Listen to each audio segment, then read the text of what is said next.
Namaku Arga, 29 tahun. Aku menikah dengan seorang perempuan bernama Laila. Usianya masih 24 tahun ketika pertama kali kami bertemu. Perkenalan kami bukan karena cinta pada pandangan pertama, bukan pula lewat aplikasi pencari jodoh seperti kebanyakan pasangan zaman sekarang, tapi karena dikenalkan oleh ayahku sendiri.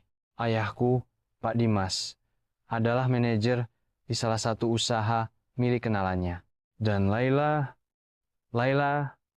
adalah perempuan cerdas, tangguh, dan dipercaya menjadi orang kedua paling penting di tempat kerja ayahku.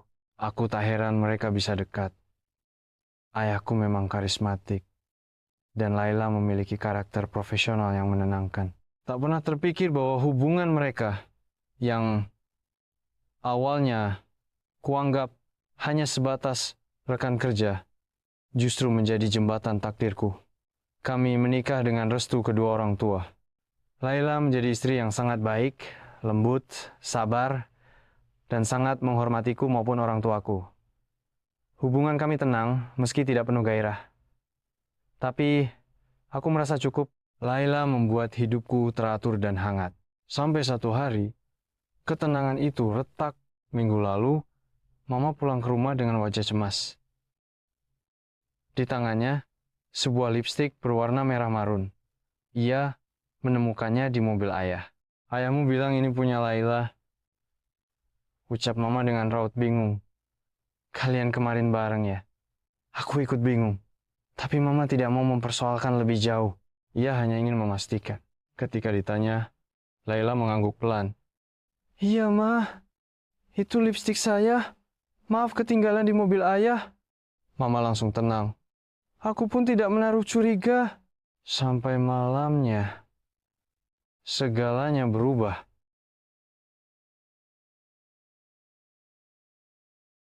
Malam itu, rumah terasa sunyi. Aku dan Laila duduk berdua di kamar. TV menyala tanpa suara, lampu redup, dan angin malam menyelinap dari celah jendela. Laila menggenggam tanganku erat. Jemarinya dingin. Lalu ia bicara pelan, seperti takut pada bayangannya sendiri. Mas, soal lipstik itu, aku bohong. Aku terdiam. Itu bukan lipstik aku. Lanjutnya, suaranya bergetar. Aku cuma bilang itu punya aku, supaya Mama nggak curiga. Aku tahu lipstik itu milik salah satu perempuan yang pernah bareng sama ayah. Ayah, tanyaku nyaris berbisik. Laila mengangguk, menunduk.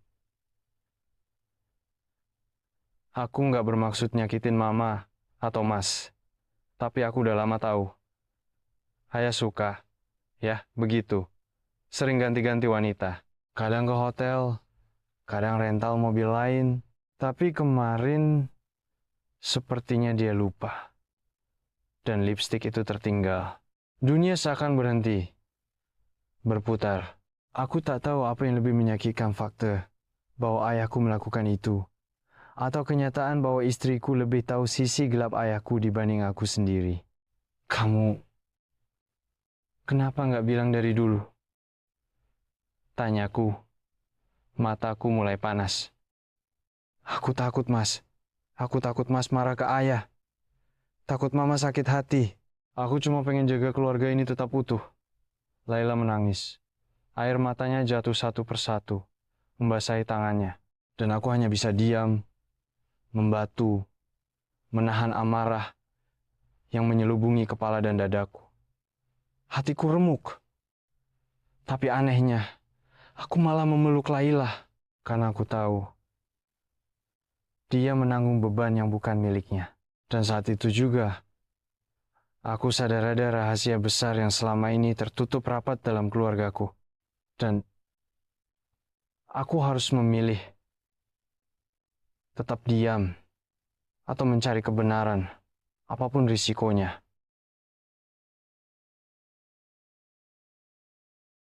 Malam itu aku tak bisa tidur. Suara napas Laila di sebelahku terdengar berat karena tangis yang belum sepenuhnya reda. Aku menatap langit-langit kamar dalam gelap. Pikiranku melayang jauh kepada sosok yang selama ini kuanggap teladan ayahku, Pak Dimas. Ayah yang setiap minggu memberi nasihat soal tanggung jawab. Ayah yang selama ini terlihat harmonis dengan mama, selalu pulang tepat waktu, dan tak pernah memperlihatkan tanda-tanda retak di rumah tangganya. Tapi di balik itu semua, ada sisi gelap yang berhasil disembunyikannya dengan sangat rapi. Kecuali dari Laila. Aku merasa bodoh, bahkan malu. Kenapa bukan aku yang tahu lebih dulu? Kenapa justru istriku yang baru 2 tahun, jadi bagian dari keluarga ini, tahu semuanya? Tahu betapa kotornya rahasia ayah, tahu jadwal check-in-nya, tahu mobil sewaan yang digunakan untuk menutupi jejak. Dan yang lebih menyakitkan lagi, Laila menanggung semuanya sendirian. Demi melindungi mama, demi menjaga wajah keluargaku di depan orang luar. Semua ditahan sendiri, di balik senyumnya yang kalem. Aku sempat berpikir untuk langsung menanyakan semuanya ke ayah. Tapi aku takut. Takut kalau ayah justru membalikan cerita. Takut kalau mama tahu, lalu hatinya hancur. Mama bukan perempuan kuat. Dia penyayang, sederhana, dan terlalu percaya pada suaminya. Aku tak yakin dia bisa menerima kenyataan ini. Pagi harinya, saat sarapan, ayah duduk di seberang meja. Senyumnya lebar seperti biasa. Seakan tak ada yang salah. Laila hanya menunduk, diam. Tapi di matanya, aku bisa membaca ketakutan. Aku baru sadar, sejak menikah, ternyata bukan cuma aku yang melindungi Laila. Tapi Laila juga telah menjaga keluargaku dari kehancuran. Dan sekarang, aku harus berani, meski belum tahu harus mulai dari mana.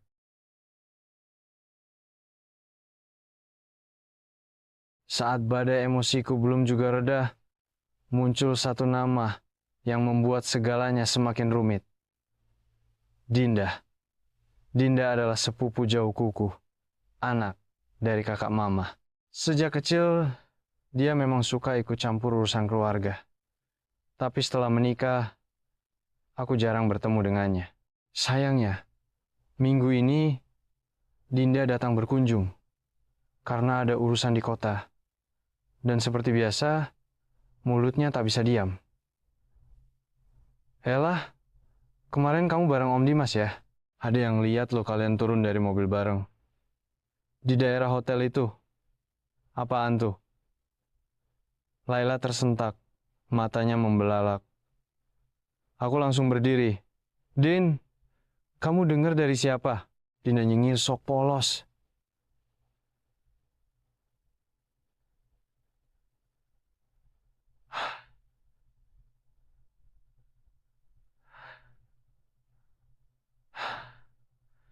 Hah, haha, hahaha, hahaha, hahaha, hahaha, hahaha, hahaha. Kamu kan menantu, bukan anak kandung. Ucapan itu seperti pisau. Laila pucat. Aku mendekat berusaha tenang. Jaga omongan kamu, Din. Kamu gak tahu apa-apa. Dinda justru tertawa. Yaelah, santai kali gah.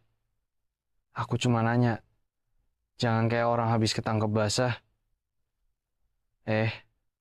Atau emang ada yang disembunyiin?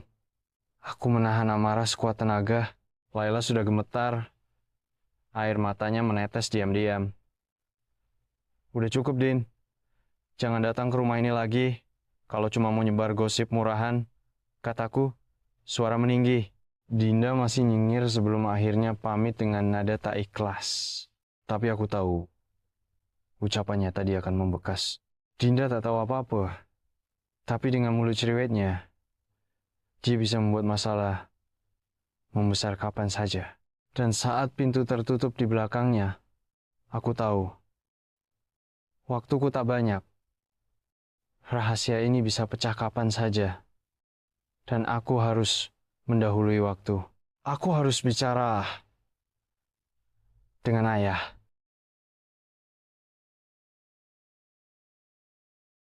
Hari itu, aku pulang lebih cepat dari kantor. Kepalaku berat, bukan karena pekerjaan, tapi karena niat yang kupendam sejak malam pertama Laila jujur tentang lipstik itu. Aku harus bicara langsung pada ayah. Mobil ayah biasanya terparkir di garasi belakang tempat usahanya. Aku mengenal tempat itu sejak kecil. Tapi hari itu ada yang lain. Ada mobil sewaan berwarna silver dan aku mengenali plat nomor itu. Dulu Laila pernah menunjukkannya padaku mobil yang dipakai ayah setiap kali main bersih.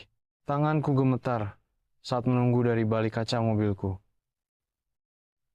Sekitar 15 menit kemudian, pintu belakang bangunan terbuka. Seorang perempuan muda dengan dress hitam dan rambut tergerai keluar sambil membetulkan maskara di bawah matanya. Tak lama, ayah menyusul di belakangnya.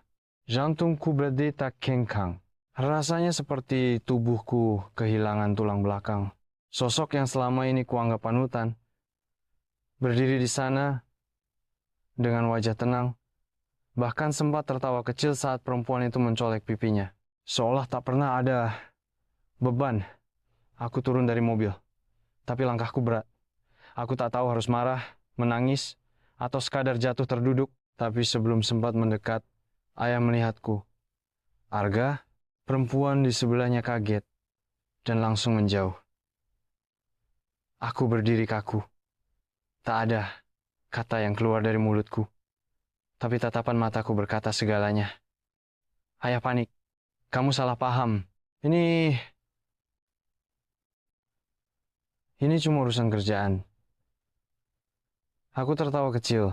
Urusan kerjaan di hotel, pakai mobil sewaan. Saya nggak sebodoh itu. Ayah mendekat, suara rendah. Jangan buat malu, Gah. Jangan di tempat kerja begini. Malu. Suaraku meninggi. Kalau ayah bisa malu, ayah nggak akan lakuin ini dari awal. Aku pergi, meninggalkan ayah dan perempuan itu. Tapi di hatiku, kehancuran sudah sempurna.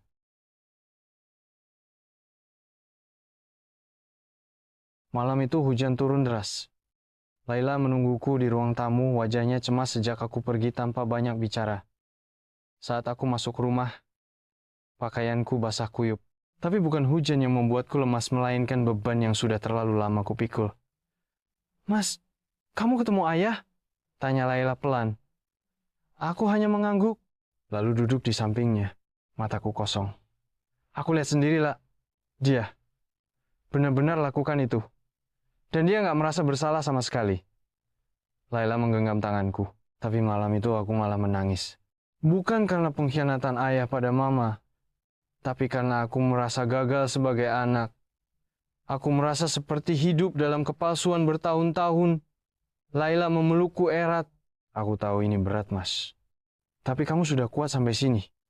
Kamu tahu yang paling menyakitkan apa? Bisikku. Kalau mama tahu, dia pasti hancur. Tapi kalau mama nggak tahu, aku ikut jadi pembohong. Kami terdiam lama. Di tengah keheningan, terdengar suara pintu kamar mama terbuka. Arga, kamu baru pulang. Kamu kenapa basah gitu?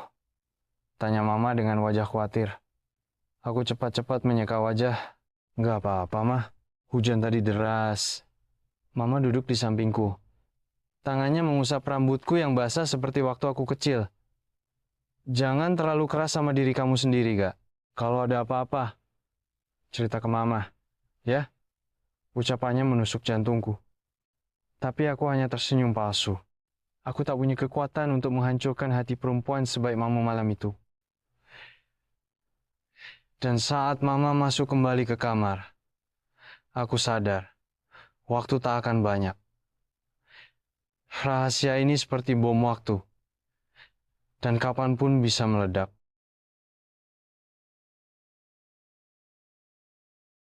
Keesokan harinya, suasana rumah seperti biasa, seolah tak ada yang pecah semalam. Mama menyiapkan sarapan. Ayah duduk di meja makan, seperti tidak pernah mengkhianati siapapun. Aku hanya menatap piringku, tak sanggup menyentuh makanan. Laila duduk di sampingku, wajahnya tegang. Aku tahu dia juga menahan diri agar tak menangis. Lalu tiba-tiba Mama berkata, "Kemarin Mama mimpi buruk. Mimpi ayah selingkuh." Tanganku langsung kaku. Ayah tertawa pelan. "Ah, kamu tuh mimpi aneh-aneh aja. Aku ini sibuk kerja, mana sempat aneh-aneh." Laila menunduk. Aku pun tetap diam. Tapi napasku sesak. Mama menatapku dan Laila bergantian. Tapi entah kenapa mimpi itu terasa nyata. "Kalian tahu sesuatu?" Hening. Laila memalingkan wajah, dan aku hanya mampu menatap Mama dengan mata berkaca-kaca. Tapi belum sempat menjawab, Ayah langsung berdiri. "Udahlah, jangan drama di pagi hari." Dan saat itulah aku melihat wajah asli Ayah. Bukan sosok bijak dan penyayang, tapi laki-laki yang tega menyembunyikan luka di balik senyuman palsu. Laila menangis saat kami kembali ke kamar. "Mas, sampai kapan kita tahan rahasia ini? Mama bukan perempuan bodoh. Dia pasti tahu, cuma belum mau terima." Aku memeluknya. Tapi dalam hati, aku tahu, waktu kami tak lama lagi.